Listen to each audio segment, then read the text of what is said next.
Assalamualaikum dan salam sejahtera. Tuan-tuan dan puan-puan yang dihormati sekalian.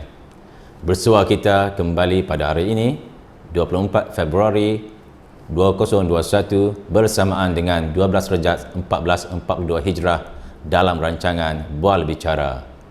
Rancangan ini akan kita menjemput khas tokoh-tokoh pendidik yang mana rancangan ini untuk makluman Tuan Haji dianjurkan oleh Pejabat Pendidikan Daerah Pendan melalui Unit Sumber Teknologi Pendidikan USTP. Melalui rancangan ini, tokoh-tokoh yang akan dijemput nanti hadir untuk berkongsi dan bertukar idea bagi membicarakan hal-hal yang berkaitan dengan bidang pendidikan di daerah Pendan. Untuk makluman para penonton, rancangan ini disiarkan melalui channel YouTube USTP PPD Pendan. Para penonton bolehlah menekan butang subscribe sebagai tanda sokongan kepada program ini. Seperti yang saya katakan sebentar tadi, rancangan Bual Bicara ini akan ketengahkan pandangan tokoh pendidik yang mana kita jemput khas dalam kalangan tokoh pendidik yang berada dalam daerah Pendan yang melibatkan dalam kalangan pegawai-pegawai, warga pendidik di sekolah, guru-guru dan juga pemimpin masyarakat dalam daerah Pendan.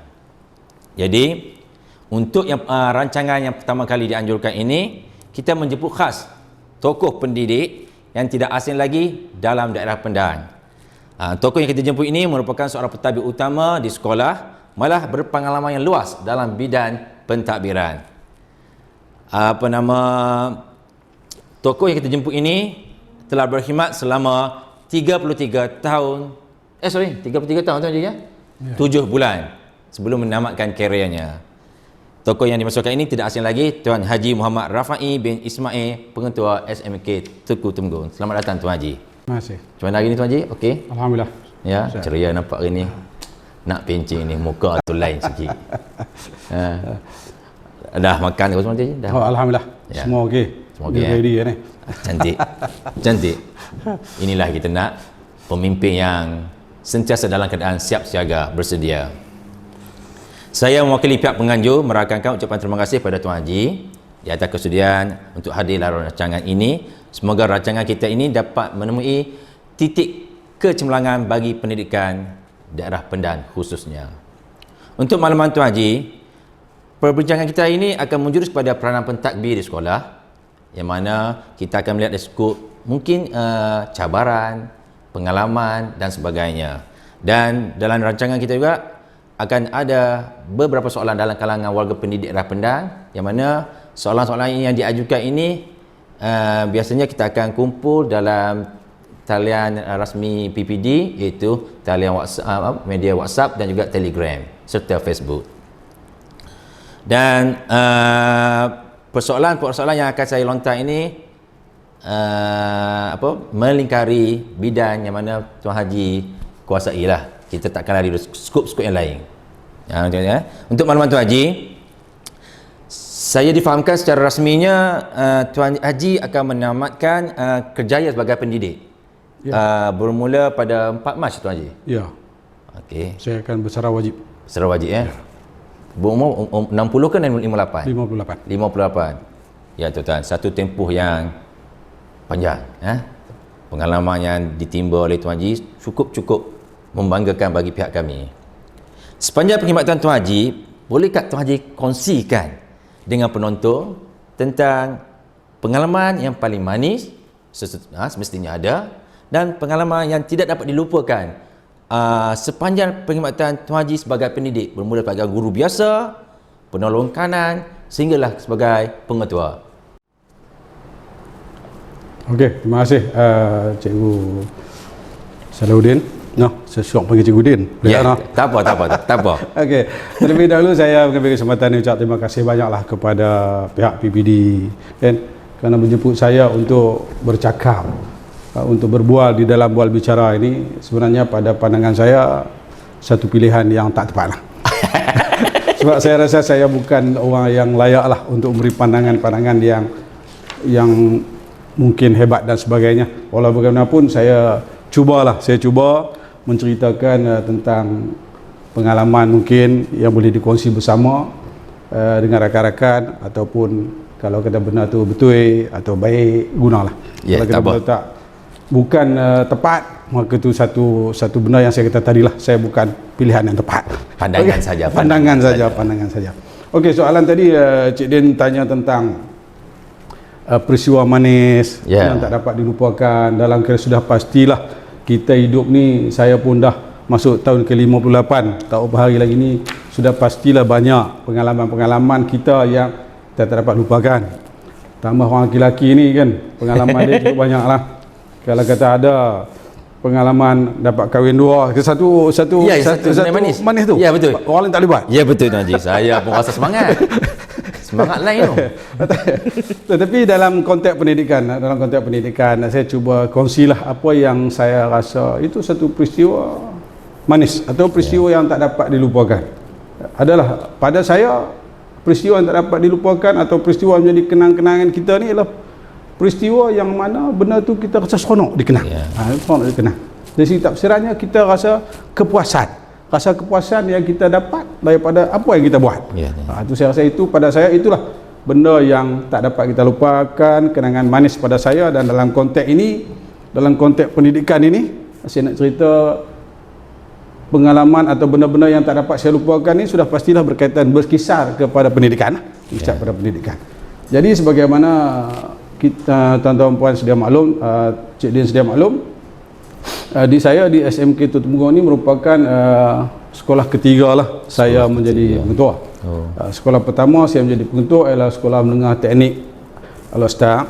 Dia merupakan sekolah kluster, sekolah yang heavy lah, sekolah yang besar, selama hampir 2 tahun, daripada tahun 2013 hingga 2015. Selepas itu saya bertukar ke Sekolah Model Khas Bukit Jenun, iaitu 2015 hingga 2017. Selepas itu saya bertukar pula ke SMK Tuan Temurong 2017 hingga 2021. Jadi saya kategorikan maklumat ataupun kenangan manis saya ini kepada 3 kategori lah. Yang pertama, saya fokus kepada pencapaian lah, kepada pencapaian dalam bidang kurikulum misalnya. Saya rasa satu benda yang saya tak dapat lupakan apabila saya mencapai kepuasan dari segi kerja buat, apabila matlamat saya tercapai. Jadi di Sekolah Menengah Teknik Al-Ustaz itu, zaman saya sebagai pengetua di sana, saya telah berjaya untuk menjadikan Sekolah Menengah Teknik Al-Ustaz itu berada di kedudukan keempat terbaik Malaysia. Hebat dari segi SPM. Dari segi keputusan SPM. Daripada 9 buah sekolah menengah teknik di Malaysia, saya dapat nombor 4. Saya rasa satu pencapaian yang hebat pada penilaian saya lah. Begitu juga selepas itu saya di Sekolah Model Khas Bukit Jenun. Apabila saya melangkah masuk ke Sekolah Model Khas Bukit Jenun ini, Sekolah Model Khas Bukit Jenun berada di tangga terakhir SPM. Betul. Jadi apabila kami lah satu tim, satu pasukan berusaha dan sebagainya, akhirnya pada tahun tersebut kita berjaya mendapat grade purata yang terbaik sepanjang sekolah itu wujud. Maksudnya pada tahun itulah, tapi sekarang dah lebih baik. Jadi, dan kedudukan kita dapat baiki kedudukan daripada tempat terbawah ke 3 tangga daripada bawah lah, 3 tangga ke atas. Maksudnya satu pencapaian yang saya rasa saya sampai target, saya sampai matlamat. Begitu juga di Sekolah Menengah Kebangsaan Tuan Temurong. Apabila saya melangkah masuk di situ dalam tahun yang kedua, SMK Tuan Temurong telah pun menjadi sekolah terbaik daerah di kalangan sekolah harian. Tidak termasuk Mata Mahmud dan sekolah SPK lah. Jadi terbaik. Pada masa grade purata dia adalah 456. Cantik grade purata dia. Itu maksudnya itu pencapaian yang macam ni, saya rasa satu kenangan yang tak dapat dilupakan. Kerana satu benda yang manis lah apabila matlamat kita, visi kita tercapai. Itu dari segi akademik lah, dari segi akademik. Dari segi kurikulum pun saya rasa saya seronok juga, kenangan manis juga. Saya bagi contoh di Sekolah Menengah Teknik Al-Ustaz, banyaklah aktiviti yang dijalankan, dan antara kejayaan zaman semasa saya berada di sana sebagai pengetua, tim robotik Sekolah Menengah Teknik Al-Ustaz ini berjaya berada di tempat kedua kebangsaan, dan kami ditawarkan untuk meneruskan mewakili Malaysia ke Moskow. Ke Moskow, tetapi kita tak ikut serta kerana kos yang tinggi. Kerana kita memerlukan 80,000 lebih kos untuk ke Moskow, jadi kita setakat tu saja. Dan pada masa itu juga kita telah masuk pertandingan Taman Pertanian Bandar di anjuran Maha pada tahun itu. Dan satu benda yang juga saya sonok, kita mendapat anugerah tempat kedua kebangsaan dalam pertandingan tersebut, dan menerima anugerah semasa Maha buat satu program di Serdang sana tu. Kita dijemputlah untuk ambil piala di sana, disampaikan oleh Timbalan Perdana Menteri pada masa itu, dan sekarang ni adalah Perdana Menteri kita. Duduk masa tu dia timbalan. Dan merangkap Menteri Pendidikan rasanya. Menteri Pendidikan. Pada masa itu kenangan yang saya rasa menjadi satu kebanggaan. Satu kebanggaan yang manis lah. Itu ada lagi lah banyak pertandingan-pertandingan lain yang saya rasa antara yang hebat yang itulah. Begitu juga di SMK di Model K Bukit Jenun. Apabila saya melangkah kaki di sana sebagai pengetua, satu peristiwa berlaku ialah apabila Cikgu Yusof, guru silat telah pun bertukar daripada sekolah menengah kebangsaan Putih Dalam ke sekolah Model K Bukit Jenun. Dia ni orang yang berminat dengan silat. Betul. Jadi dia mai jumpa saya, dia kata, "Cikgu, saya nak hidupkan silat di Model K sini." Saya kata, saya tak ada masalah. Saya tanya dia apa dia punya matlamat atau target. "Cikgu, kita akan mewakili daerah ke peringkat negeri." Saya kata, "Cikgu, tolong ubah target dia bagi tinggi sikit. Saya minta, saya bagi peluang kat cikgu buat sampai peringkat kebangsaan."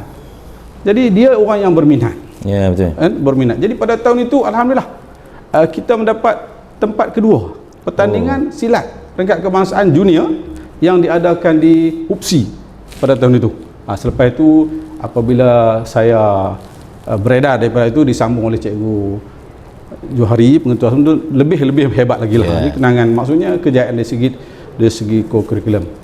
Dan di sekolah menengah kebangsaan itu juga saya rasa satu benda juga yang saya kagum, saya seronok apabila tim kami lah, tim Tukar Temenggung telah menjadi naib Johan kebangsaan dalam pertandingan STEM jet kapal terbang kawalan jauh. Betul. Saya tahu. Kita menang sampai macam tu. Jadi seronok itu yang saya kata, itu ialah kenangan manis apabila kita melihat kepada kita berjaya berada zaman kita ni sebagai pengetua ni sebagai pemimpin saja, kita ada tim kita. Jadi pada zaman itu kita beroleh kejayaan-kejayaan yang macam tu. Jadi saya rasa dalam keadaan yang macam ni kita seronok lah kan. Dan satu lagi kenangan manis yang saya seronok juga ialah dari segi keuangan, cerita sikit dari segi keuangan. Semasa saya di Sekolah Menengah TNI juga saya mendapat keuangan baik. Begitu juga di Model Khas, dan di Tunku Temenggung, SMK Temenggung, saya dapat keuangan cemerlang lah, anugerah cemerlang, kerana pengurusan keuangan yang boleh dikata memenuhi piawai ataupun standard yang ditetapkan oleh audit negara. Jadi saya rasa benda-benda yang macam ni menjadi kenangan lah manis kepada saya selepas saya bersara nanti. Saya rasa lagu tu apa tu Cik Den. Okey, clear no? Betul Tuan Haji. Itulah kenangan saya yang dalam konteks pendidikan lah. Pendidikan lah. Dalam konteks ke depan. Yang lain tak boleh. Tak boleh. Rahsia. Tak apa. Rahsia itu tetap menjadi rahsia. Betul Tuan Haji. Kita nafikan. Okey, itu kita selesai dalam soalan yang pertama. Soalan pertama, apa yang dapat rumuskan di sini? Saya melihat di sini, Tuan Haji telah berjaya membina setiap sekolah yang Tuan Haji pergi itu satu watak kepada sekolah tersebut. Maknanya kita panggil sekolah yang berwatak. Macam sekolah kluster, Tuan Haji tonjolkan satu brand watak yang bersesuaian dengan taraf klusternya. Apa itu saya boleh rumusan.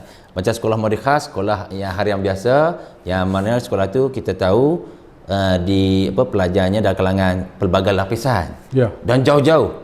Tuan Haji berjaya melahirkan satu watak sekolah yang menjadi pilihan luar daripada daerah Pendat. Tuan Haji, betul kan?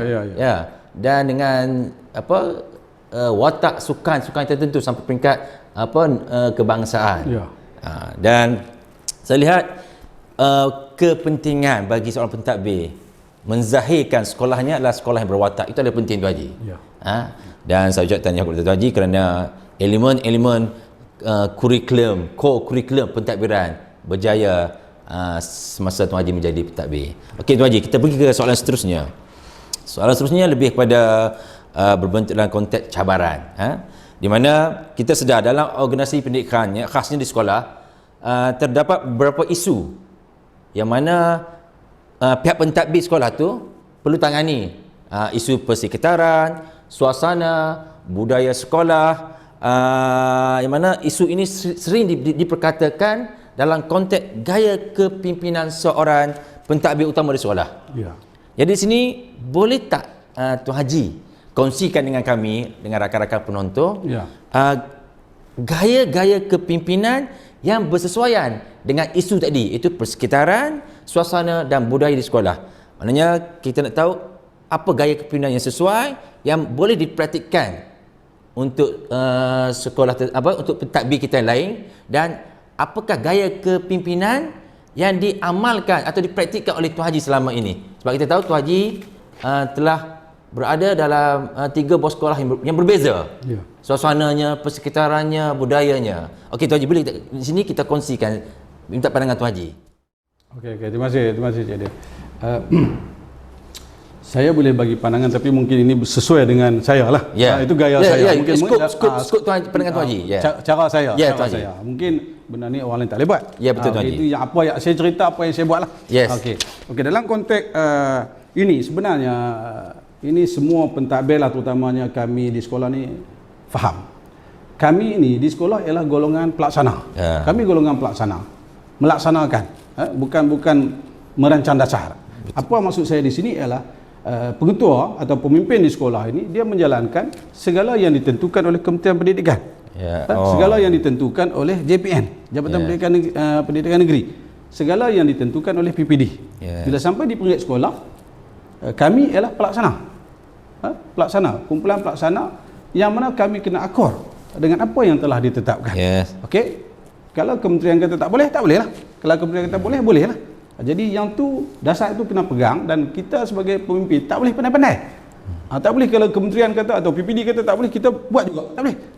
Kita sebagai pelaksana, jadi kita nak laksanakan benda yang telah ditetapkan. Itu dalam konteks pelaksanaan. Kita sebagai pemimpin macam tu. Walau bagaimanapun, cuma kita sendiri sebagai pemimpin ini di sekolah ini, kita cuma fikirkan macam mana kita nak pastikan apa yang ditetapkan oleh kementerian, JPN, PPD itu telah dilaksanakan di sekolah dengan kita menggunakan keupayaan kita, kemahiran kita. Istilah dia panggil skill lah. Skill pentadbir itu sendiri macam mana dia nak guna. Jadi macam-macam lah. Macam Cik Din kata tadi, betul lah. Jadi kita berada di dalam, sebab tu kadang-kadang kita boleh buat di sini, di sekolah tak boleh buat sebab persekitaran tak sama, guru tak sama, pelajar tak sama, banyak kan. Betul. Apa tu, komuniti tak sama, banyak benda-benda yang perlu diberi pertimbangan. Macam Cik Din kata tadi, betul. Waktu saya berada di sekolah menengah teknik, dia sekolah kluster. Saya kena berfikir secara sekolah kluster. Sekolah kluster ni dia duit banyak. Peruntukan. Jadi kita terpaksa fikirkan macam mana. Dan benda tu kita tak boleh lupa lah, kita ada tim kita. Kita ada middle leaders kita. Kan? Kita ada benda-benda kita tak boleh tinggal. Jadi dalam konteks ini dia berbeza lah di antara kita dengan orang tu, dia tak sama lah kerana persekitaran apa yang saya sebut tadi. Okey. Jadi di sini kalau nak tanya apa yang saya buat, saya boleh ceritalah di sini. Dalam konteks ini kita boleh dikatakan sebagai pemimpin ini kita kena bijaksana. Seorang pemimpin ini kita kena bijaksana. Boleh saya buat cerita sikit di sini macam mana kata bijaksana ni? Boleh Tuan Haji. Okey. Cerita ni agak lawak lah. Agak lawak, tapi dari segi moralnya saya rasa bagus. Intipati tu kita nak. Jadi cerita dia macam ni. Ada satu kumpulan lah. Kumpulan kita kata orang yang berbadan besar ni. 5 orang lah, kita kata 5 orang. Jadi mereka nak lawan sesuai dengan badan mereka ni ialah nak jadikan macam mana nak bagi seekor gajah ni yang ada di situ, lawan nak bagi gajah tu mengangguk. Okey, dia lawan pertandingan ni nak bagi gajah tu macam mana nak bagi gajah tu mengangguk. Jadi masing-masing guna skill tersendiri lah. Dalam ramai-ramai 5 orang tu ada seorang tu dia saiz dia taklah besar macam mereka yang lain. Jadi mereka macam rasa pandang rendah lah kat dia. Dia kata, kalau bahasa Inggeris kata, you pun nak masuk. Oh, kalau bahasa Kedah ni dia kata, hang pun nak masuk. Jadi maksudnya macam tu. Jadi bila pertandingan bermula, masing-masing buat strategi sendirilah nak bagi gajah tu mengganggu. Gajah ni satu binatang yang besar. Yes, betul. Jadi ada yang pergi peluk, tengkuk, renyuk, tak jalan. Ada yang tarik belalai, kan? Ada yang tarik telinga, macam-macam lah. Masing-masing. Mai giliran kepada peserta yang kita kata agak kecil sedikit banding tu, dia mengambil kaedah bijaksana. Dia guna kaedah bijaksana di sini, iaitu dia berjalan pusing tengok gajah tu, dia tak buat apa. Pusing. Gajah ni gajah jantan. Dah kan. Jadi dia pusing tengok gajah tu sampai di belakang. Tak pernah saya sebut di sini. Apa tindakan dia? Dia ambil jari dia buat macam ni, dia jentik teluk gajah. Jadi dia jentik teluk gajah tu. Bila dia jentik teluk gajah tu, kan? Gajah ni nak tengok lah siapa yang jentik. Dia sakit ni, sengai. Dia nak tengok siapa yang jentik. Jadi dia nak beralih, dia akan lindung telinga. Jadi dia kena tunduk, tengok ke bawah celah ganggang. Siapa yang jadi kreatif, bijaksana. Jadi dia menggunakan kebijaksanaan dia dalam nak mengalahkan gajah ni. Kan? Jadi menang kat dia lah. Maknanya gajah tu tunduk. Ya, badan kecil tapi bukan ukuran. Akan jenuh. Jadi yang 4 orang tadi tak puas hati lah. Dia tak puas hati macam ni. Kita lawan sekali lagi. Tak habis cerita ni kan. Tak apa. Kita lawan sekali lagi, tak puas hati. Mana boleh? Okey, lalu kita lawan pula. Macam mana nak bagi gajah ni lenggok kepala? Macam tadi juga, buatlah kawan ni macam ni, sampai lagi yang kawan kecil tadi. Macam tadi juga dia buat, dia pusing gajah ni 2-3 kali. Lepas tu dia pergi kat gajah tu, dia buat macam ni kat gajah, dekat mata gajah. Ni mau. Dia buat macam ni kat gajah, ni mau. Gajah mata. Jadi maksudnya di sini itu kebijaksanaan. Kebijaksanaan pemimpin macam mana dia tak masalah. Tak perlu guna tenaga pun. Cuma dia bagi syarat nak ni. Kawan sengai tadi kan. Sorry lah, lawak sikit. Tapi maksudnya intipati tu penting. Nak abang kata menyelesaikan masalah ni bukan tak semestinya tenaga. Okey, itu cerita dia macam tu. Dalam konteks saya tadi, dalam konteks menjadi pemimpin ini, macam kita nak sesuaikan dengan keadaan ini, kita boleh buat, kita kata macam selalu orang guna lah, iaitu seperti main layang-layang. Kan? Jadi waktu angin kencang kita kena lepas sikit, kendokkan sikit tali tu kan. Waktu angin kurang kita kena tarik bagi cekang sikit supaya tu tetap naik.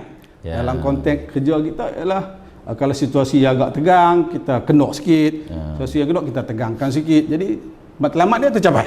Apa yang kita nak tu berlaku. Okey, itu dari segi konsep. Jadi apa yang saya buat, yang pertamanya sudah pastilah, yang pertama saya akan bina tim. Maksud bina tim di sini ialah saya amat menjaga pengurusan ni. Pengurusan ini mesti mereka bermihak pada saya. Maksudnya mereka bersama saya. Bersama saya dalam konteks, dan benar-benar macam ni saya berjaya lah, saya rasa, sebab pasukan ataupun middle leader saya ni memang orang kata all out, habis-habisan. Jadi saya sering bersama dengan mereka dan sebagainya. Dan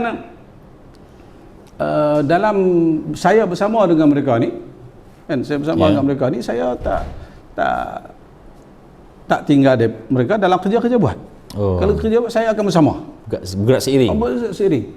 Sekiranya saya tengok satu agak macam saya kata tadi, stres, okey, buat satu trip, kita pergi ke mana-mana, release tension. Kita pergi di Sempeneh musim durian, kita bermalam di sana. Kan pengurusan duduk di Sempeneh sana, kena durian lebih kurang. Lepas tu kita bawa pergi, saya pernah bawa pergi Pulau Pangkong. Sewa chalet di sana, ramai-ramai. Kalau duit sendiri. Itu tangani masalah. Cuma itu sonok bina hubungan. Saya pernah bawa pergi ke makan di masa dulu kita boleh rentas negeri. Kita pergi sampai ke Thailand. Makan balik. Tak bermalam pun. Kadang saya pernah bawa mereka pergi di baru ni yang terkini ni, kami pergi di Sedim lah. Di Sedim zaman sebelum tu. PKP. Pergi di Sedim. Jadi di situ dia boleh relieve tension. Agak tegang, kita kendokkan dengan macam tu, konsep tadi lah. Okey, clear. Jadi yang lainnya, apa lagi yang saya buat yang mungkin saya jaga hubungan, dan banyaklah orang lain pun buat. Cuma satu benda lagi yang saya buat di sini ialah saya bersama mereka. Bersama di sini maksud saya ialah, kalau saya minta tukang kebun lah kita kata, ataupun kerja bersih kawasan buat sesuatu, saya bersama mereka. Bersama di sini, saya juga jadi tukang kebun. Saya menyangkui dengan apa. Kalau saya nak bina apa-apa, contoh baru-baru ni kami baru siap satu ayat terjun di depan pondok pengawal tu.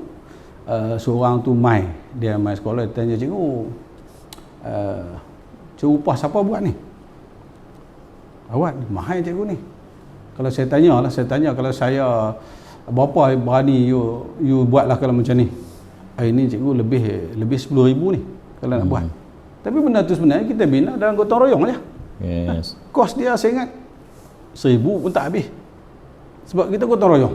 Sono buat dan pada gotong royong tu saya bersama dengan mereka tak pakai tie, tak pakai blazer. Pakai kasut bancuh simen. Bersama depa. Bersama. Yes. Kita tukang kebun dengan kita ni kan. Bukan depa bagi kita buat sangat pun. Bila pegang cangkui saya depa ambil cangkui. Cukup ada bersama je. Bersama aja. Sat lagi okey nak minum apa saya beli. Itu saja. Walaupun segelas air tapi respect tu. Itu maksudnya kita bersama. Jadi apabila saya dengan orang lain macam tu juga, saya bersama, sentiasa bersama. Itu konsep tu kita jadi saya turunkan diri saya dengan community atau kumpulan masa tu. Yang tu tapi susahlah kita nak buat. Kalau kita dan benda ni kita sebagai seorang pengetua ni orang nampak lekeh. Betul. Tak apa. Saya cat bangunan bersama. Saya macam-macam. Tapi sebab tu apabila seorang pegawai tu mai dia terkejut. Dia kata kami ingat tukang kebun. Saya kata tak apalah. Saya rasa saya ambil pegang kata orang tua-tua. Ular apabila menyusur akar bisanya tak hilang. Tak hilang kan. Tak rugi pun. Betul. Tak rugi pun. Sampai kita bina ungkapan keluar daripada mulut orang lain. Kami ni tak nak jumpa pengetua macam ni. Nampak? Depa punya persepsi pandangan depa tu. Kami tak nak jumpa juga pengetua macam ni. Tukang kebun kerja kata. Maksudnya depa rasa pelik kot. Mungkinlah depa compare apa tu lah. Okey. Itu cerita dah. Okey. Satu lagi pernah depa kalau kita nak buat terus dia baca cepat-cepat. Cepat masih buat. Depa ni tak benarkan kita buat lah. Depa mungkinlah lagu tu kan. Dan kadang-kadang timbul isu, hampa buat cepat. Sagi hampa tak buat, ketua mai buat. Yes. Jadi depa jaga kita. Kalau sampai ungkapan yang macam tu cantik lah. Jadi kita rasa itulah gaya banyaklah benda-benda lain yang kita buat kan. Yang di sini dalam konteks tadi ialah kita membeli jiwa. Kita membeli jiwa. Itu ya kan. Jadi maksudnya kita tinggalkan sesuatu yang pada masa selepas ini saya rasa tinggal satu kenangan kepada mereka juga di samping kita kan. Okey, saya ingat tuan tu Cik Den. Terima kasih Tuan Haji. Apa yang boleh saya lihat di sini, gaya kepimpinan yang Tuan Haji amalkan atau praktikkan selama ini lebih gaya kepimpinan yang menerapkan nilai-nilai kasih sayang antara pentadbir dengan warga sekolah. Itu yang dapat saya rumuskan. Dan dalam kaedah yang dipraktikkan oleh Tuan Haji ni pula saya melihat lagi Tuan Haji menggunakan satu kata kunci bila pegang sini, kebijaksanaan. Apa persalahan yang timbul, kebijaksanaan persoalan pentadbir perlu diutamakan. Lepas tu kedua saya melihat sini kreatif. Kreatif maknanya seorang pentadbir ni mesti kreatif untuk untuk menyelesaikan satu permasalahan yang ada. Yang mana dalam konteks Tuan Haji cerita tadi menggunakan analogi seekor gajah. Itu satu bentuk kreativiti kita sebagai seorang pentadbir. Dan yang utama di sini ialah kepatuhan dasar. Selaku pentadbir yang terjaga tadi, dasar yang disampaikan oleh pihak atasan selaku di sekolah ni kita wajib patuh akur. Tu. Maknanya sini untuk rakan-rakan pentadbir sekolah terutamanya barisan pengetua dan guru besar dan juga penolong kanan, apa yang disampaikan oleh Tuan Haji yang mana bersesuaian dan boleh dipraktikkan dengan kaedah tersebut, kaedah kasih sayang dan sebagainya, kita boleh cuba applykan di sekolah kita. Yang pentingnya macam mana Tuan Haji kata, memperkasakan kumpulan pertengahan itu. Sebab mereka akan menjadi pelapis pada kita nanti. Middle leaders. Jadi kita akan terapkan dan wujudkan hubungan. Saya lebih suka pendekatan kasih sayang tu dalam kepimpinan memang diperlukan Tuan Haji. Sebab itulah penting. Tak apa Tuan Haji, kita pergi seterusnya kepada soalan seterusnya, di mana macam kita kata tadi, seorang pentadbir ini dia ada memiliki kualiti, kepribadian terbaik, macam Tuan Haji kata, sanggup mengecat. Itu salah satu peribadi yang perlu ditonjolkan oleh, maknanya kita merendahkan level kita sebagai peserta tabik untuk bersama-sama dengan pekerja di bawah, peringkat bawahan. Itu kepribadian terbaik. Mampu memperamikan gaya kepimpinan, kredibiliti serta daya saing dengan kemahiran pentadbiran serta pengurusan. Itu yang kita cuba nyatakan di sini. Maknanya sini pentadbir juga perlu sentiasa bersedia mendepani pelbagai cabaran yang ada. Persoalannya di sini Tuan Haji. Ya. Apakah bentuk cabaran yang biasa dihadapi oleh pentadbir di sekolah? Yang biasa dihadapi cabaran-cabaran yang ada ni. Selain daripada yang Tuan Haji nyatakan tadi, apakah pentadbiran yang dihadapi dalam isu yang waktu kini lah? Tuan Haji terangkan sebenarnya. Dia dalam konteks cabaran. Sebenarnya kalau macam saya cerita tadi itu, saya menghadapi cabaran yang agak kurang. Karena saya berjaya membeli jiwa. Yes. Maksudnya apabila kita berjaya dalam konteks tadi, maksudnya cabaran ataupun tentangan daripada kumpulan-kumpulan tentu boleh dikatakan terhakis. Kerana mereka suka kita. Yeah. Mereka buat bukan atas dasar takut, mereka buat bukan atas dasar terpaksa, tetapi seronok nak buat. Jom kita buat, pengetua buat. Maksudnya saya berjaya membina yang tu. Apabila kita sebagai pemimpin berjaya membina macam tu, kita tak menghadapi masalah dalam menjalankan sesuatu program dan sebagainya. Kita tak ada masalah, dan kita sering mendengar apakah masalah mereka.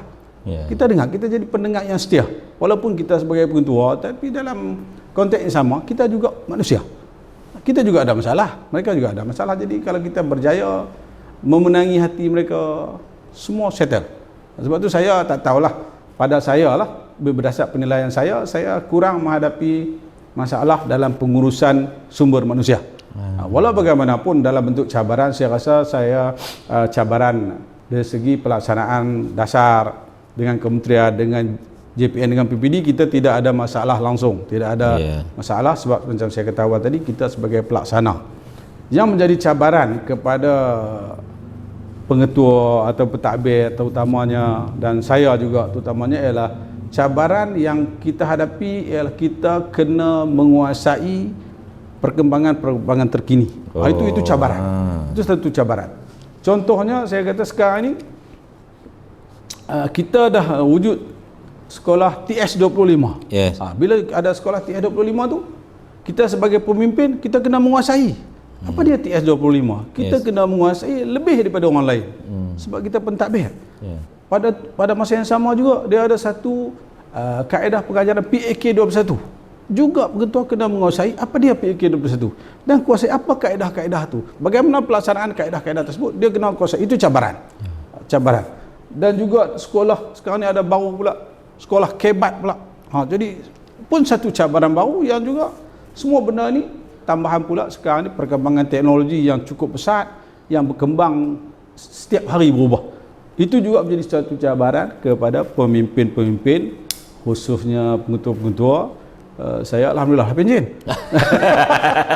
Tapi sebenarnya cabaran-cabarannya ini bagi pengetua ni kebanyakannya kita kata veteran lah, otai lah. Jadi ini menjadi satu cabaran. Nak menguasai teknologi yang baru, kita terpaksa minta bantuan orang. Jadi macam TS25, kita nak memahami 8 modul itu tersebut. Begitu kita nak memenuhi apakah kehendak kementerian dan sebagainya. Itu satu cabaran di mana saya kata tadi, kita sebagai pemimpin kena menguasai sungguh. Kena menguasai, sebab kita sebagai pengetua, kita ialah orang yang akan menjadi rujukan utama di sekolah. Betul. Kalau kita tak kuasai, nanti bila ada persoalan, ada masalah, ada cikgu-cikgu bertanya, kita tak boleh jawab, tak boleh lah. Kita pemimpin, kita kena tahu macam mana pun. Contohnya kita nak pergi buat pencerapan, melihat kepada macam mana kaedah PAK21 digunakan dalam kelas. Contohnya kaedah dia, cikgu tu nak menggunakan kaedah hot seat. Hot seat kan, kerusi panas. Kan, hot seat dalam kaedah pengajaran dan pelajaran dia. Jadi kita sebagai pemimpin nak pergi tengok, nak pergi melihat cikgu tu menggunakan hot seat, kita kena tahu dulu. Yes, apa itu hot seat? Apa itu hot seat? Bagaimana hot seat tu nak dilaksanakan? Sebab sebentar lagi kita akan menilai, kita akan memantau, kita akan melihat betul tak betul cikgu ni buat. Kita akan bagi penerangan, bagi penjelasan.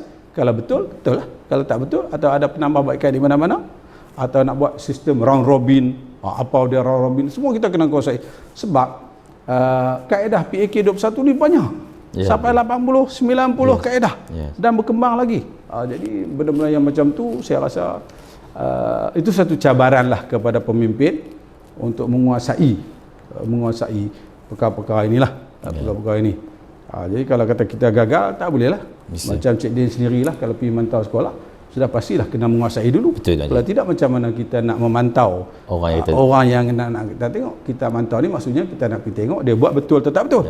Itu pantau. Lepas tu kita nak bagi tahu, kalau tak betul kita nak cerita yang betul. Itu maksudnya begitu. Okey, itu cabaran pertama yang saya rasa yang dihadapi oleh pemimpin di sekolah, khususnya saya. Okey. Yang keduanya ialah, yang saya rasa saya fokus cabaran di sekolah ialah kita nak menjadikan guru di sekolah kita tu sebagai guru. Guru sebagai guru. Dia guru. Dia memang guru, tapi kita nak jadikan guru sebagai guru. Maksudnya betul-betul cikgu. Berjiwa cikgu. Sebab kita tak maulah dia bila datang ke sekolah, sampai waktu datang dia datang. Sampai waktu balik, bunyi loceng balik, dia terus balik. Jadi sebab menjadi seorang guru ni, walaupun macam tu bukan satu kesalahan. Sampai pukul 2 balik-baliklah. Bukan satu kesalahan. Tetapi bila menjadi seorang guru ni, dia kena ada menjiwai itu. Maksudnya pada dia kena ada kerja lebih masa. Dia ada kena buat tenaga lebih. Macam-macam lah. Sebab tanggungjawab. Kadang-kadang kalau kita tengok pelajar tak datang ke sekolah, kita ambil tindakan sampai kita pergi ke rumah. Kalau ikut dari segi konsep kita sebagai guru ni, setakat pukul 2 tu habislah kerja kita.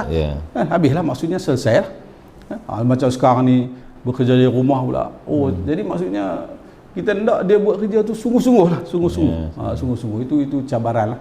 Itu cabaran.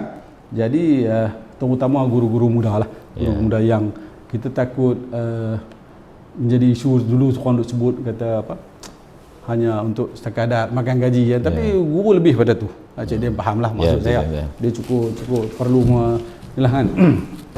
Dan guru ni pula sebenarnya kalau dalam melaksanakan, dalam menjalankan tugas apa semua ni, kita ibaratkan kita satu organisasi di sekolah ni macam sebuah kereta. Macam banyaklah macam apa pun boleh lah. Tapi saya bandingkan macam sebuah kereta. Betul. Okey, kalau tayar dia pecah, kereta tak boleh jalan. Betul Tuan Haji. Kan? Kalau kata vapor rosak, hujan tak boleh jalan. Maksudnya setiap individu yang berada di sekolah itu ada peranan masing-masing, dan dia sekiranya dia tak menjadi seorang guru yang betul, dia mengganggu organisasi. Dia mengganggu organisasi. Organisasi tak berjalan tak semua. Bayangkanlah kereta tayar pecah. Kan? Lepas tu nak berjalan macam mana? Di sekolah tak berjalan lah. Itu maksudnya pincang maksudnya. Jadi saya nampak kereta saya kata kereta tadi dia kena sempurna sungguh. Kena sempurna sungguh. Jadi yang nak jaga kereta ni, orang yang paling utama ialah pengetua lah. Nak pastikan kereta ni elok, dia kena, itu cabaran. Bukan senang. Bukan senang sebab ramai guru. Macam saya sampai 80 orang guru kan. Staff lagi, campur-campur semua. Adalah 1 orang. Jadi 1 orang, 1 dipanggil. Tapi atas, balik kepada soalan tadi, atas bijaksana lah. Kan? Atas bijaksana berjalan. Okey, tengok. Itu yang saya rasalah cabaran, mungkin macam tu keadaannya Okey, jadi apa yang saya haraplah kita menjadi guru ni, saya fokus guru lah dekat sekolah. Kita buat kerja ni bagilah kita tinggal benda baik-baik. Kita tinggal benda baik-baik. Maksudnya bila kita orang sebut nama kita, benda baik, orang terbayang kebaikan kita. Betul Tuan Haji. Cikgu dia ni, cikgu tu ni tu rajin lah dulu. Nampak? Dia punya masa aurat. Kita sebut nama aku ni. Dia ni bagus lah dulu macam ni. Tapi bila orang sebut Cikgu Rahmi, Allah. Jadi leceh. Jadi maksudnya kita meninggalkan satu persepsi kenangan yang tak berapa nak. Jadi kita tinggal benda yang tak elok kat bawah. Ya, Tuan Haji. Kan? Leceh kan. Sebut nama cikgu, Allah cikgu tu dulu malas. Leceh kan. Nama tu kita biar orang kata. Jadi cara tu kita kena jadi seorang guru yang betul-betul cikgu lah. Betul. Kan? Ada kan kalau kita tengok kita balik sembang dengan anak-anak kita kan, dia cerita cikgu-cikgu dia kan. Cikgu ni macam ni, cikgu ni macam ni. Dia ada cikgu yang dia puji. Ada cikgu yang dia kata, cikgu tu masuk. Jadi kita tak mau. Jadi kita, saya rasa kita lah ataupun siapa-siapa pun tinggallah sesuatu yang baik. Baik, ya, bila sebut nama kita, nampak kebaikan kita. Ya. Cantik. Betul, Tuan Haji. Boleh tak tu? Boleh, Tuan Haji. Boleh, Tuan Haji. Okey, Tuan Haji. Okey, maknanya apa yang boleh saya kongsikan, rumuskan daripada jawapan yang diberikan oleh Tuan Haji ini, maknanya cabaran yang dihadapi oleh dalam kalangan pentadbir ini, saya boleh rumuskan di sini, pertama cabaran dalaman, iaitu yang melibatkan faktor guru, maknanya pentadbir dengan warga sekolah. Maknanya di sini macam mana kita nak, macam Tuan Haji kata apa, beli jiwa. Supaya apa, kalau jiwa berjaya dibeli, apa saja arahan yang kita lontarkan oleh pihak pentadbir, insya-Allah warga kita akan menjayakannya. Itu pertama. Yang keduanya, cabaran yang dihadapi dalam kalangan pentadbir sekolah ni, itu dalam kalangan pengetua urusan ni berkaitan dengan perkembangan dalam bidang pendidikan. Ialah macam program-program yang terbaru, perubahan-perubahan dasar, teknologi. Jadi pemimpin kena cepat. Kena cepat kuasai. Apa yang boleh saya nyatakan ini, pemimpin pengetua besar ni adalah, kalau di sekolah ni adalah sebagai pakar rujuk lah. Pakar rujuk. Maknanya kalau segala pembaharuan yang dibawa oleh pihak KPM, khususnya ibu bapa kita lah tu, pengetua dan guru besar akan menguasai terlebih dahulu. Dia dulu. Sebab bila dia jawab, cikgu ni macam mana? Saya pun tak tahu. Satu jawapan yang tak manis. Memberi gambaran bahawa pengetua besar aku ni apa saya. Jadi benda yang menyebabkan keyakinan warga sekolah kita tu akan terhakis sedikit pada persepsi. Okey, dapat Tuan Haji. Kita untuk makluman Tuan Haji, perancangan kita ini disebarkan dalam YouTube dan juga Facebook rasmi. Dan adalah kalangan rakan-rakan kita mengemukakan soalan. Dan pihak Urustia telah pun memilih soalan-soalan untuk diajukan ini. Jadi disebabkan masa yang ada ini terlalu singkat, kita hanya memilih 2 soalan saja. Satu soalan daripada kalangan guru, satu soalan daripada kalangan warga pendidik. Jadi di sini saya akan membaca untuk Tuan Haji soalan dalam kalangan yang diajukan. Pertama sekali soalan ni kita baca soalan dari guru dulu Okey, soalannya ringkas dan kami pun perlu jawapan daripada Tuan Haji, jawapan yang ringkas juga. Ringkas. Okey. Pertama soalan daripada guru ni. Guru ni daripada Cikgu Syahrizal bin Hasim, guru daripada SMK Said Ibrahim, guru tingkatan 6. Pertama soalannya, bagaimanakah pendekatan untuk mengatasi keciciran pembelajaran dalam kalangan murid-murid mengikut norma baru pendidikan sekarang?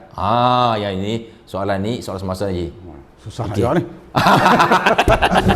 Tak berkaitan ni, sebab benda ni tak pernah dialami oleh kita semua ni.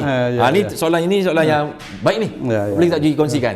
Dia okey. Norma baru sekarang ni dalam pendidikan ialah, sebagai yang kita sedia maklum, banyak belajar dari rumah lah. Saya nampak yang tu sekarang ni. Tapi saya rasa masalah ni akan selesai tak lama lagi apabila berlakunya pendidikan bersemuka pada 1 April ataupun 1 Mac nanti sekolah rendah dah masuk, 1 April pun sekolah menengah dah masuk.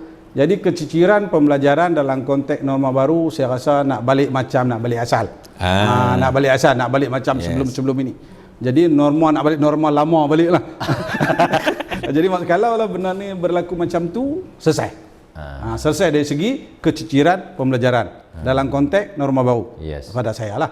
Okey, tapi sekiranya keadaan ini berterusan macam sekarang, iaitu norma baru yang saya tafsirkan sebagai pendidikan dari rumah ini, pembelajaran dari rumah ini, memang kita hadapi masalah besar yang kita sukar juga untuk nak tangani. Kerana bagi pihak kita, pengurusan pihak sekolah, tak ada masalah. Tak ada masalah, maksudnya kita boleh susun atur guru-guru kita mengajar kepada pelajar-pelajar ni melalui online, melalui maya, berdasar jadual yang ditetapkan. Dan kita ada kaedah pemantauan memastikan cikgu-cikgu ini menjalankan tugas yang kita arahkan atau kita aturkan sebagaimana dikehendaki oleh kementerian PDPC 2.0 itu. Ya, PDP 2.0. Pemeliharaan 2.0 itu. Jadi kita sesuatu dah. Jadual semua kita komplit buat. Maksudnya pada saya di peringkat sekolah selesai.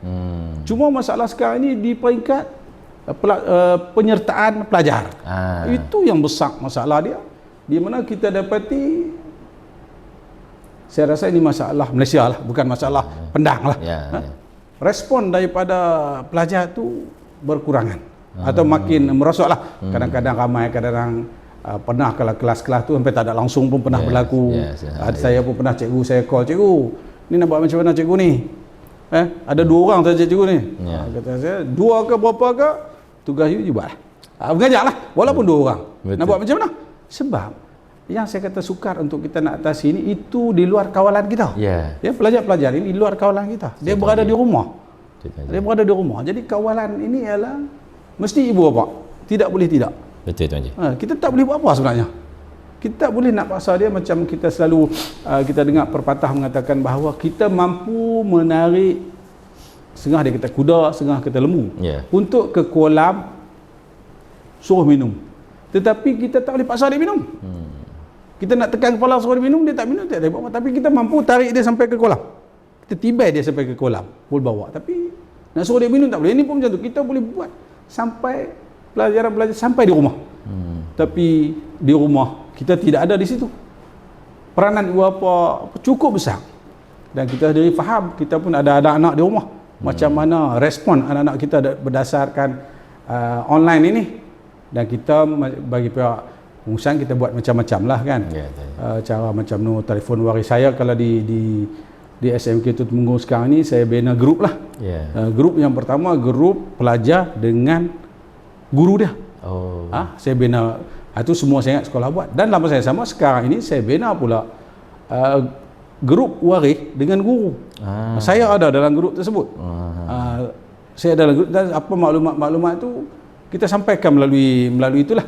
Contohnya baru-baru ini kita nak bagi duit bantuan awal persekolahan. Kita guna kaedah tu saja dengan isi borang dan sebagainya. Alhamdulillah sambutan amat menggalakkan. Tapi kalau kata PDPC itu menggalakkan macam tu, cantik Alhamdulillah. Jadi maksudnya kan ada macam tu. Itulah. Jadi saya rasalah untuk nak mengatasi masalah ini, guru-guru juga perlulah untuk tingkat kaedah pembelajaran supaya lebih menarik.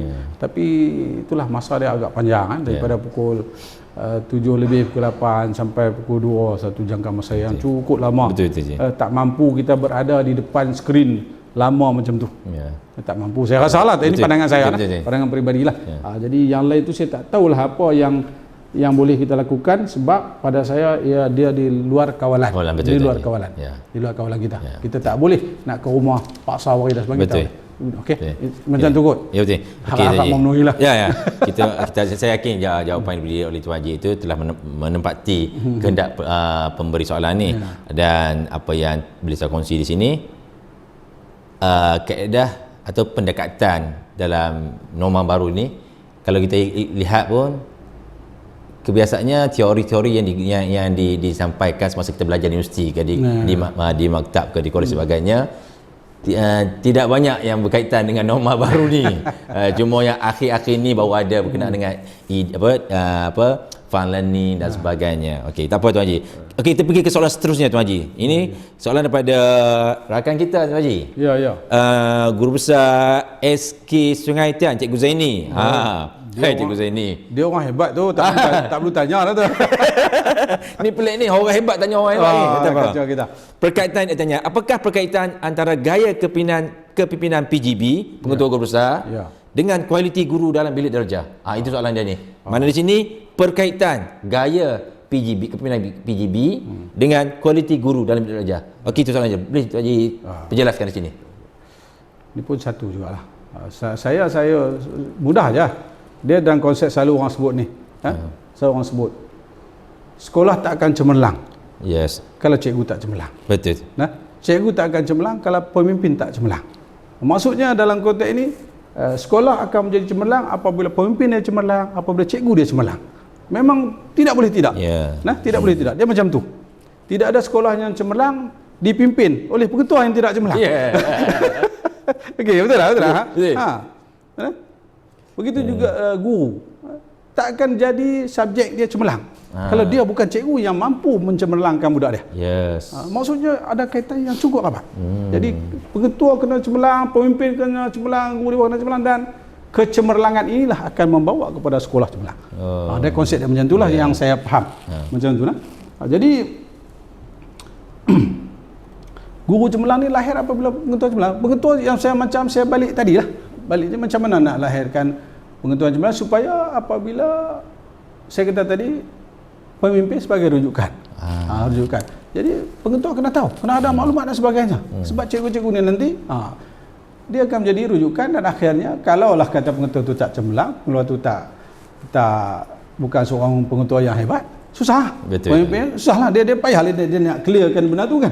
Nak clear benda cukup sukarlah. Kan? Saya ingat yang tu saja aku yang perlu, memang ada hubungan yang cukup baiklah, cukup apatlah antara dua-dua tu. Kalau kita untuk melahirkan pengetua yang cemerlang, guru yang cemerlang, sekolah cemerlang ini. Dan kita boleh tengok banyaklah sekolah-sekolah yang cemerlang kan. Hanya dipimpin oleh orang, dan pengarah selalu sebut benda ni pengarah lama lah. Pengarah baru tak jumpa lagi. InsyaAllah jumpa kau sebelum pencing kau. Jadi apa yang perlu ada di sini ialah kita kena bina satu situasi guru-guru ni kagum dengan kita. Guru kagum dengan kita. Maksudnya hampa tanya pengetua dia tahu. Kan? Guru kagum dengan kita sebab kita kuasai. Guru ni respect dengan kita. Respect. Jadi kita kalau benda-benda ni tak berlaku, habislah. Tak, maksudnya susah. Okay, kalau dia tak mampu bertanya dia akan tahu. Ya, betul Haji. Jadi Allah tengah nak dengar. Mana sini apa yang saya simpulkan, maksud Haji, signifikannya perkaitan antara PGB yang cemerlang, dia berkait, dia relate dengan guru yang berkualiti, macam tu saja. Sebab apa yang macam contoh kata tadi, di awal pandangan Tuan Haji tadi, pentadbir ni PGB ni seperti pemandu kereta.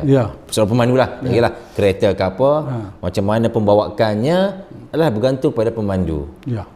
Maknanya begitu juga dalam kalangan pentadbir, kalau PGB tu seorang cemerlang, maka cemerlanglah kualiti gurunya. Dia sebab maksud dia konsep dia, kalau kita ambil dari segi sudut tu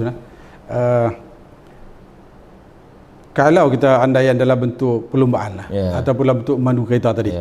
Okey, kalau pengetua atau pentadbir lari 100 km sejam, kan, orang bawah dia tak akan potong tau. Orang bawah dia tak akan lari 110. Betul. Dia tak akan potong dia punya bos. Dia akan jadi 90 lah. Jadi pemimpin kena laju lagi. Kalau nak bagi orang bawah dia laju. Kalau dia laju, orang bawah laju lah. Maksudnya dia nak cepat, benda tu cepat lah. Kalau dia lambat, benda tu lambat lah. Dalam konteks laju ni pun ada cerita juga. Tak seronok ni. Tak cerita biasa saja. Maksudnya dia memandu di lebuh raya. Dia bawa kancil. Dia bawa kancil, tiba-tiba kereta potong. Kereta lain memotong dia. Dia kata kita buat kancil, dia potong. Tak apa ya tak? Dia balik ambil Volvo. Kali ni potong. Dia bawa Volvo atas lebuh raya. Azia potong juga. Dia kata kita buat Volvo pun dia potong. Tak apa. Balik rumah, ambil BMW pula. Nak tengok kira ni. Dia bawa BMW. Bawa BMW pun Azia potong juga, Proton Saga potong juga. Dia kata BMW pun potong juga. Di sini maksudnya potong ni bukan pasal kereta, pasal dia bawa tak laju. Bawa kereta apa pun tak, bawa lah kereta apa pun, tapi kalau dia bawa pelan, orang potong lah. Potong. Mana sini pengetua pentadbir lah, main peranan. Pergi sekolah mana pun tak kisah. Yang penting kalau PGB ni kreatif, laju, maka anak buah akan laju lah. Kalau pergi sekolah yang hebat, yang kluster, dia Khalid. Maksudnya pemanduan tu penting. Betul, gaya pemanduan. Okey Tuan Haji, kita pun sudah sampai ke penghujung program rancangan. Jadi sebelum kita berundur Tuan Haji, daripada rancangan ini, pihak penganjur pihak PBD Pendah khususnya nak minta pandangan atau nasihat daripada Tuan Haji kepada guru-guru muda atau bakal-bakal guru di luar sana sebagai penonton ni, agar mereka mampu menjadi pendidik yang dihormati. Boleh di sini boleh Tuan Haji bagi sedikit nasihatlah pada guru-guru baru dan juga bakal-bakal guru. Disilakan Tuan Haji. Okey. Cik Din, saya yang pertamanya saya ucap terima kasih banyaklah kepada pihak IPD sekali lagi kerana menjemput saya lah dalam program yang macam ni. Sebenarnya saya pun rasa sonok juga lah. Jauh-jauh Perkhidmatan ini saya diberi perhargaan yang macam ni. Kan? Sebab saya akan bersara pada 4 bulan 3 tahun dilahirkan 4 bulan 3 tahun 63, jadi genap 58 tahun hari Rabu depan. Jadi tak lama lah. Tak lama saya nak pencin. Jadi saya ambil kesempatan ini mengucapkan jutaan terima kasih lah kepada pihak PPD, pada semualah rakan-rakan seperjawatan. Mohon maaf lah di atas segala kesilapan yang tidak sengajakan, termasuk juga program hari ini lah. Bawa senda ni. Dan saya pun sebenarnya di samping rasa seronok, bangga, takut juga nak program. Tak pernah ni, semua hidup inilah kali pertama dan mungkin kali terakhir. Dalam kali terakhir habis lah saya rasakan. Berkaitan dengan guru muda tadi, saya rasa macam itulah. Apabila kita melangkah masuk ke dalam arena pendidikan, kita masuk menjadi guru, jadilah guru yang baik. Jadilah guru yang bertanggungjawab, jadilah guru yang dedikasi. Jadilah guru yang macam saya kata tadi, meninggalkan kebaikan kepada orang lain. Bila disebut kita, orang terbayang kebaikan kita. Itu jadilah guru yang macam tu. Amat malanglah kita sekiranya bila orang sebut nama kita, orang terbayang keburukan-keburukan kita. Malang maksudnya kita sentiasa meninggalkan rekod yang tidak baik. Jadi sebenarnya kepada semualah, guru ke kaki tangan ke pengetua ke rakan-rakan saya macam itulah. Jadi kita tinggalkanlah sesuatu yang menjadi sebutan, jadi ingatan. Saya pun untuk saya sebut jugalah sini Putu Cik Din, saya pun banyak meninggalkan kenangan-kenangan di setiap sekolah yang saya pergi. Tinggal kenangan dalam bentuk keceriaan. Legasi. Dari segi dalam bentuk binaan-binaan yang saya tinggalkan tu banyak jugalah. Saya boleh bagi contoh, kalau di sekolah menengah teknik tu saya berjaya lah membuat sebuah galeri daripada kontena yang kos dia tinggi juga. Ini sumbangan alumni. Sumbangan alumni. Kita hanya bercakap saja, kita jalin hubungan baik saja dengan orang akan bantu kita. Begitu juga di mana-mana sekolah lah. Saya ingat tak perlulah saya senaraikan di sini. Dan benda-benda yang macam tu menjadi kebanggaan, seronok pada kita lah. Mungkin setakat yang kita lah, maksudnya apabila pengganti kita datang, dia nak buat penambahbaikan, ubah suaian ataupun apa lagu mana, itu dia lah. Setakat saya rasa saya puas hati lah. Jadi sekali lagi pada guru tadi tu, macam Cik Din tanya, jadilah guru yang baik, yang dedikasi. Karena itu amanah, tanggungjawab, dan yang paling kita takut ialah soal jawab apabila kita berada di dunia yang satu lagi. Itu yang kita takut. Kita takut yang tu, yang lain tu kita tak apa kalau sangat. Saya ingat cakap tu dulu Cik Dan lah. Terima kasih banyak sekali lagi. Terima kasih Tuan Haji. Okey, apa yang saya simpulkan di sini daripada rumusan Tuan Haji tadi, maknanya selaku pentadbir sekolah, sebelum kita menamatkan karier kita dalam perkhidmatan sebagai warga pendidik, kita biarlah meninggalkan satu legasi. Legasi yang mana? Legasi yang dalam bentuk positif. Supaya apa? Legasi ini akan sentiasa dikenal dan diingati oleh warga pendidik, terutamanya pelajar-pelajar kita lah. Kerana mereka ini akan sentiasa bercakap, berkongsi pandangan. Dia akan menjadi dewasa, menjadi pemimpin. Waktu ini mereka akan berbicara pasal warga-warga pendidik yang mengajar mereka sebelum ini. Okey, jadi Terima kasih Tuan Haji. Alright. Saya akhir rancangan ini, pihak PD Pendas selaku penganjur Tuan Haji, sekali lagi merakamkan setinggi penghargaan lah dan jutaan terima kasih kepada Tuan Haji di atas kesudian Tuan Haji berkongsi pandangan dan idea dengan para penonton hari ini. Terima kasih Tuan Haji. Okay. Dan tidak lupa juga program ini sebenarnya adalah permintaan khas oleh Tuan PBD kita.